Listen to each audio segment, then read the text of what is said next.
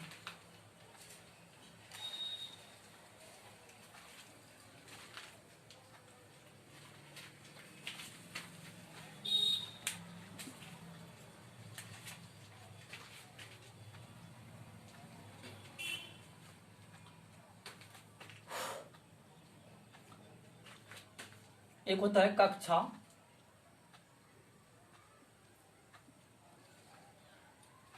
और एक होता है उपकक्षा।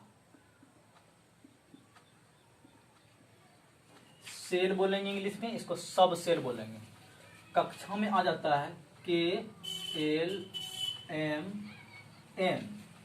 उपकक्षा में आ जाता है SPDF, ठीक है। इसमें क्या याद रखना है हमको, इसमें याद ये रखना है कि मैक्सिमम जो इलेक्ट्रॉनों की संख्या होती है, K में कितना होती है, L में कितना होती है, M में कितना होती है, N में कितना होता है। उपकक्षा में भी यदि S उपकक्षा है तो उसमें मैक्सिमम इलेक्ट्रॉन कितना रह सकता है, P में कितना रह सकता है, D में कितना रह सकता है, F में कितना रह सकता है, ठीक है। यहां से क्वेश्चन पूछता है। तो पहले हम ये क्लियर कर दें कि चूंकि परमाणु जब ऐसे रहता है ना, परमाणु जब कोई परमाणु यदि इस जगह है, ये नाभिक है, और अभी इसके पहले बताएं इलेक्ट्रॉन प्रोटॉन न्यूट्रॉन कहाँ कहाँ रहते हैं, ये चर्चा किए थे नहीं, तो इस बात को यहाँ समझ लेना है। इलेक्ट्रॉन प्रोटॉन न्यूट्रॉन का और एक इम्पोर्टेंट बात ये है कि इसमें से सबसे पहले जो इलेक्ट्रॉन था वो चारों ओर चक्कर लगाते रहती है, इलेक्ट्रॉन चारों ओर चक्कर लगाते रहती है, और प्रोटॉन और न्यूट्रॉन नाभिक में रहते हैं, परमाणु के नाभिक में। याद रखना है, इलेक्ट्रॉन परमाणु के चारों ओर चक्कर लगाने का काम करती है, जबकि प्रोटॉन न्यूट्रॉन परमाणु के नाभिक में रहते हैं। कहेगा न्यूक्लियस, इसी को न्यूक्लियॉन्स कहा जाता है, ठीक है। प्रोटॉन और न्यूट्रॉन को दोनों को मिला करके प्रोटॉन न्यूट्रॉन कहाँ रहते हैं, परमाणु के नाभिक में। ये हुआ कक्षा KLMN, ऐसे कुछ रहता है, इधर रहता है SPDF, ऐसे ये उपकक्षा कक्षा, ठीक है। तो इसमें हमको ये देखना है कि मैक्सिमम मतलब अधिकतम इलेक्ट्रॉनों की संख्या किस कक्षा में कितना होती है। सबसे पहले इसका तो इसको ऐसे याद कर लेंगे, इसको याद कर लेंगे ऐसे, यहाँ क्या लिखेंगे, अधिकतम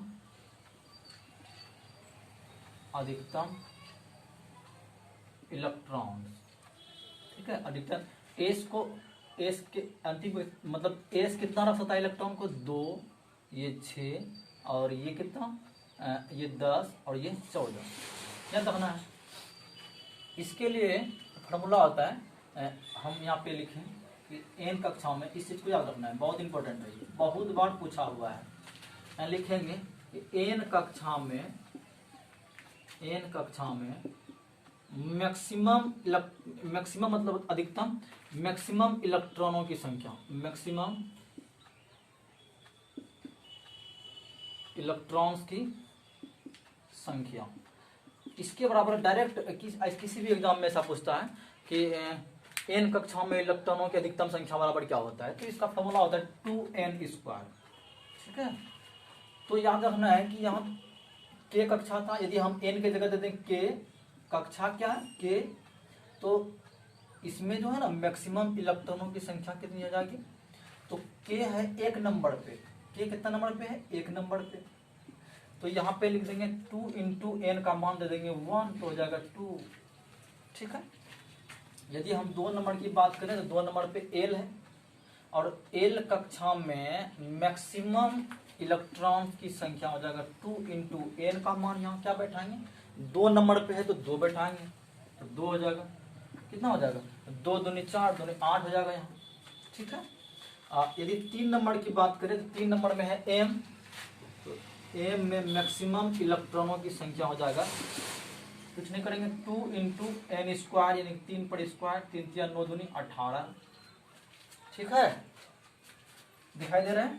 चलिए आगे यहाँ 4 नंबर में है एन, तो एन कक्षा में मैक्सिमम इलेक्ट्रॉनों की संख्या हो जाएगी 2 इंटू 4 पर स्क्वायर यानी कि 32।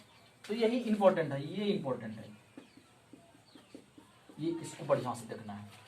कक्षा के में मैक्सिमम इलेक्ट्रॉन कितना, अधिकतम इलेक्ट्रॉन कितना 2, और एल में इलेक्ट्रॉन मैक्सिमम कितना 8, और एम में 18, एन में 32। याद रखना है 2 8 18 32, ये हुआ इंपॉर्टेंट बात। और उपकक्षा के लिए याद रखना है कक्षा S P D D F हुआ। हम जब पेरियोडिक टेबल पढ़ेंगे ना तो उसमें हम क्लियर करेंगे एस ग्रुप का, एस ग्रुप और P group, D group, F group किसको कहा जाता है। ठीक है, आगे चल के इसका ग्रुप का नाम दे दिया गया है। चलो थोड़ा आगे बढ़ते हैं हम।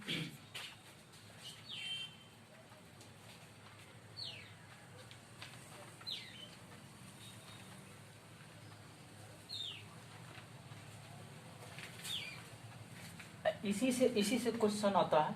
क्वेश्चन कैसे कैसे पूछता है उसको थोड़ा करवा लेते हैं, 2-4 क्वेश्चन, ठीक है, उसके बाद हम आगे बढ़ेंगे।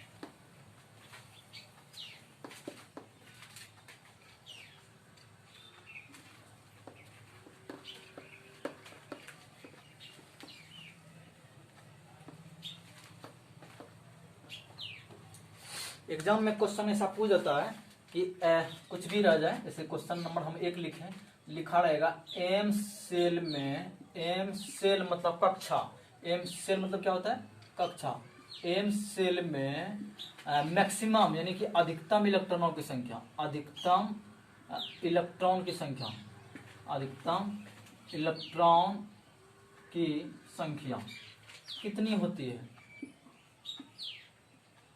कितनी होती है। अब यहाँ पे हम यही देखेंगे ना के एल एम, एम यही होता है, तो हमको फॉर्मूला याद है 2n², फॉर्मूला पहले लिख लेंगे, उसके बाद हम ये देखेंगे एम के नंबर पे के एल एम 3, तो 3n का मान क्या होगा 3 होगा, n का मान 3, n का मान 3, तो कितना हो जाएगा 18, यानी कि 18 इलेक्ट्रॉन मैक्सिमम रहता है एम सेल में, एम कक्षा में। उसी को अगर क्वेश्चन ऐसा दे दे,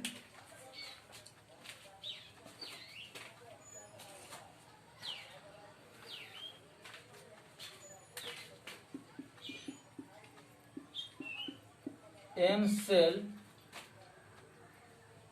की उपकक्षा में, एक मिनट, एम सेल की उपकक्षा कौन कौन है।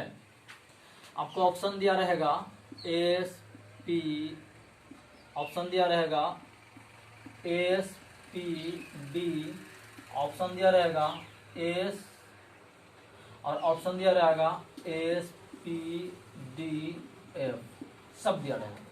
एक में है एस पी, दूसरे में एस पी डी, तीसरे में सिर्फ एस है, और डी नंबर में है एस पी डी एफ सब। तो आपको ऑप्शन कौन मारना है सही, यहाँ क्वेश्चन को बढ़िया समझना है। एम सेल की उपकक्षा में कौन कौन है, तो आपको यही लिखना है के एल एम एन, ठीक है। इसका मतलब ये है एस पी डी एफ, कौन आंसर हो जाएगा। देखिए यहाँ एम सेल तक गया है तो हम भी चलेंगे एम सेल तक, यानी कि कितना कौन आंसर हो जाएगा एस पी डीवला, एस पी डीवला आंसर ये हो जाएगा। बात समझ में आ रही है, आ रही है। यदि एन सेल बोलता तो हम एफ तक जाते हैं। और क्वेश्चन पूछा गया है इस टाइप का,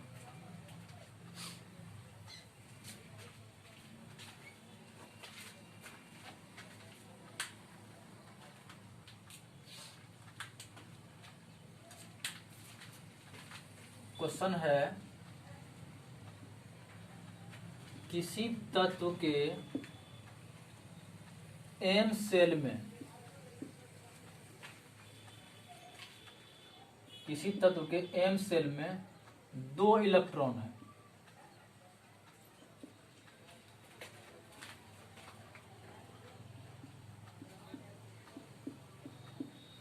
तत्व कौन सा है, अब लीजिए, यहां से क्वेश्चन पूछ दिया और हमको कुछ नहीं करना, हम तो वही करेंगे, KLMN लिख देंगे। और हमको बोला गया है कि एम सेल में 2 ठो है, एम में कितना है, 2 है। इसका मतलब ये भी समझना है कि इधर भरा हुआ होगा तब उधर गया होगा। तो एक कक्षा के में कितना रहता है, मैक्सिमम 2 रहता है, और कक्षा एल में कितना रहता है, 8 रहता है, यही ना। इसमें 18 रहता है, लेकिन इसमें 18 नहीं है, मैक्सिमम 18 हुआ ना। यहाँ पे पहले बोल दिया गया है कि एम सेल में 2 इलेक्ट्रॉन है, तो 2 है। अब हमको ये पता करना है कि ये कौन सा तत्व है। ध्यान देंगे, 2 8 2 10 2 12, जिसका परमाणु संख्या 12 होता है वो कौन सा तत्व है। तो हम लिख देंगे तत्व कौन हो गया, वो मैग्नीशियम। ठीक है, मैग्नीशियम हो जाएगा। ठीक, मैग्नीशियम का परमाणु संख्या 12 होता है। तो ऐसे कुछ भी दे दे। अब बोल रहे किसी तत्व के इस जगह ऐसे दे दे, एल, सिर्फ एल सेल में, सेल मतलब कक्षा में, यहां दे दे 4 इलेक्ट्रॉन है, एल सेल में 4 इलेक्ट्रॉन है, तो कौन सा तत्व होगा। तो हम कैसे बनाएंगे, ऐसे ही बनाएंगे। यहाँ पे क्या करेंगे, पहले एल सेल में 4 इलेक्ट्रॉन दे देंगे, एल सेल में 4 इलेक्ट्रॉन देंगे, कुल इलेक्ट्रॉन कितना हो गया, 4 और 2 6 इलेक्ट्रॉन। तो जिसका 6 परमाणु संख्या होता है वो कौन सा तत्व है, कार्बन, सी। तो घबराने की बात नहीं है, यदि ऐसा क्वेश्चन पूछे तो आसान से हल करेंगे। हमको बस ये याद रहना चाहिए कि कौन सी कक्षा में कितने मैक्सिमम इलेक्ट्रॉन रहता है। और आगे की बात करें हम इलेक्ट्रॉनिक विन्यास में, इलेक्ट्रॉनिक विन्यास जैसे मान लीजिए अगर जो सोडियम का लिखे हम इलेक्ट्रॉनिक विन्यास, सोडियम का इलेक्ट्रॉनिक कॉन्फ़िगरेशन बोला जाता है इसको, विन्यास, इलेक्ट्रॉनिक विन्यास यदि लिखे तो इसका परमाणु संख्या कितना होता है, 11। इसको कैसे समझते हैं, 281। ठीक है, यहाँ पे 2 चीजें समझना है, एक कोर इलेक्ट्रॉन, ये पूछा जाता है, एक कोर इलेक्ट्रॉन और एक संयोजी इलेक्ट्रॉन। एकदम आराम से समझा रहे हैं हम, संयोजी इलेक्ट्रॉन। ठीक है, तो हमें ये ध्यान देना है कि किसी भी तत्व का यदि कोर इलेक्ट्रॉन पूछा जाए या संयोजी इलेक्ट्रॉन पूछा जाए तो सबसे पहले उसका हम इलेक्ट्रॉनिक विन्यास लिख लेंगे। तो यहाँ पे जो अंतिम कक्षा में जितना इलेक्ट्रॉन होगा वो संयोजी इलेक्ट्रॉन होगा। ये कौन सा इलेक्ट्रॉन होगा, संयोजी इलेक्ट्रॉन होगा, ध्यान देना है, ये संयोजी इलेक्ट्रॉन। इधर जो बचा ये कोर इलेक्ट्रॉन, ये कोर इलेक्ट्रॉन, कोर इलेक्ट्रॉन। तो यहाँ पे बोलेगा कोर इलेक्ट्रॉन तो हमको लिख लेना है 28, और यदि बोलेगा संयोजी इलेक्ट्रॉन तो बोलना है 1। यदि पूछा कोर इलेक्ट्रॉनों की संख्या कुल कितनी है तो कुल के लिए क्या करेंगे, 2 + 8 यानी कितना हो जाएगा, 10। और यहाँ पे इलेक्ट्रॉन संयोजी बोलेगा तो 1। ठीक है, उसी प्रकार कुछ भी दिया रहे।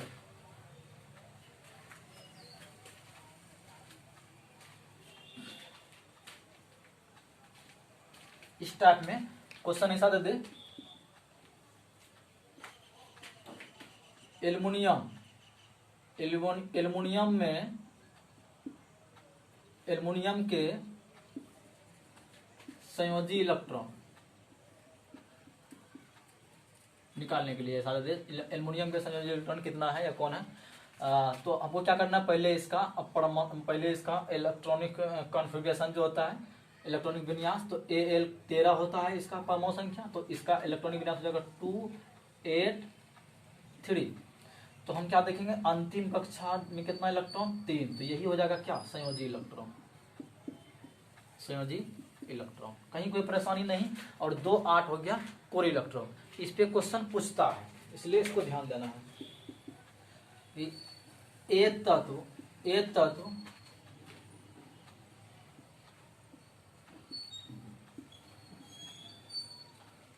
जिसकी परमाणु संख्या